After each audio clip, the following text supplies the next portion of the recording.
हमारे खुदावंद यीशु की अंजील मुक़द्दस लूका के मुताबिक उसका 16वां बाब 19 से 31 आयत तक। उस वक्त यीशु ने फरीसियों से कहा, एक दौलतमंद था जो अरगवानी और महीन कपड़े पहनता और हर रोज़ ऐशो इशरत करता था, और लाजर नामी नासूरों से भरा हुआ एक बेकारी उसके दरवाजे पर पड़ा हुआ था, और उसे आरज़ू थी कि मैं उन टुकड़ों से पेट भरूं जो उस दौलतमंद की मेज़ पर से गिरते हैं, बल्कि कुत्ते भी आकर उसके नासूर चाटते थे।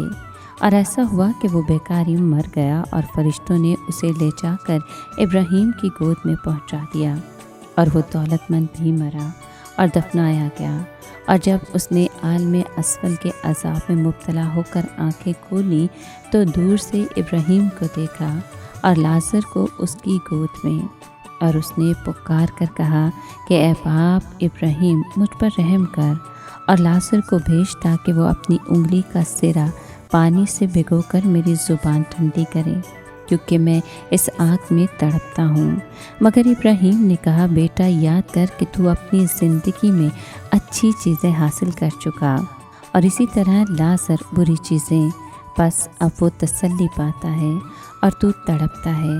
और इन सब बातों के अलावा हमारे तुम्हारे दरमियान एक बड़ा गड़ा हायल है, ऐसा कि जो यहाँ से तुम्हारे पास जाना चाहें ना जा सकें और ना वहाँ से यहाँ आ सकें।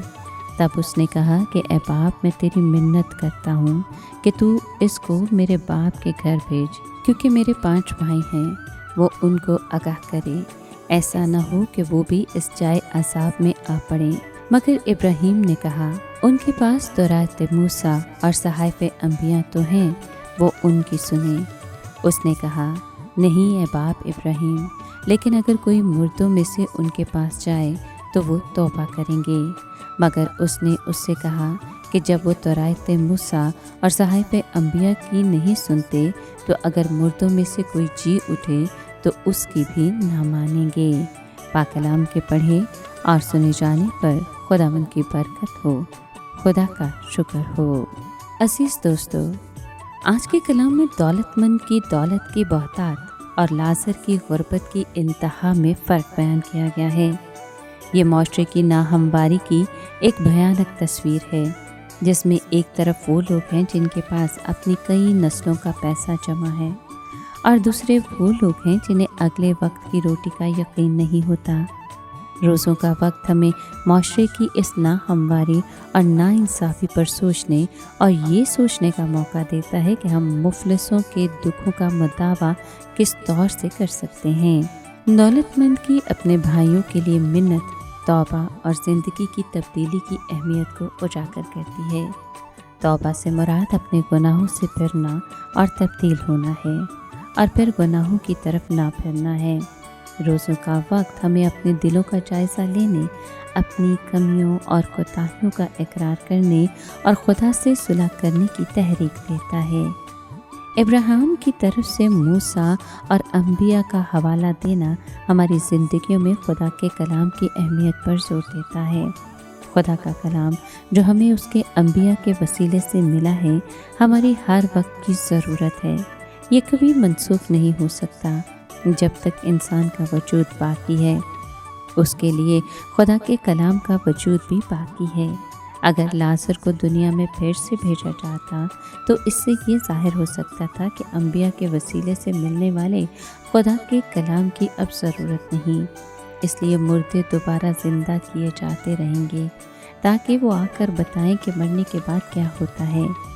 नहीं, ऐसा हरगिज़ नहीं हो सकता, क्योंकि फिर कोई भी मुर्दा ना होता, सारे के सारे इंसान होते। उनकी मौत सिर्फ थोड़ी देर का अमल होता कि कुछ देर के बाद फिर से ज़िंदा होना है। ये एक अजीब निज़ाम हो जाता। खुदा के कलाम की कोई जगह ना होती, मगर खुदा के मुंह की बातें मनसूख नहीं हो सकती। रोज़ों का वक्त वो वक्त है जब हमें खुदा के कलाम पर गहराई में गौर करना और खुदा से दुआ मांगनी है कि वो हमारे अंदाज़ और अफ़ाल को अपने कलाम के मुताबिक ढाले। याद रखें, आज की तमसील में खुदावंद गरीबों के लिए तर्स और हमदर्दी पर जोर देता है। तर्स और हमदर्दी ही इंसान को इंसानियत से जोड़े रखती है। یہ تمثیل ہمیں یہ بھی باور کراتی ہے کہ ہم جو بھی فیصلے کرتے ہیں ان کے اثرات دیر پا ہوتے ہیں، ہمارے فیصلوں کا نتیجہ ابدی صورت میں نکلتا ہے۔ یہ تمثیل ہمیں یہ بھی سکھاتی ہے کہ ہمیں نہ صرف خدا کے ساتھ بلکہ اپنے رشتے کو دوسرے انسانوں سے بھی محبت سے پیش آنے کو اولویت دینی ہے۔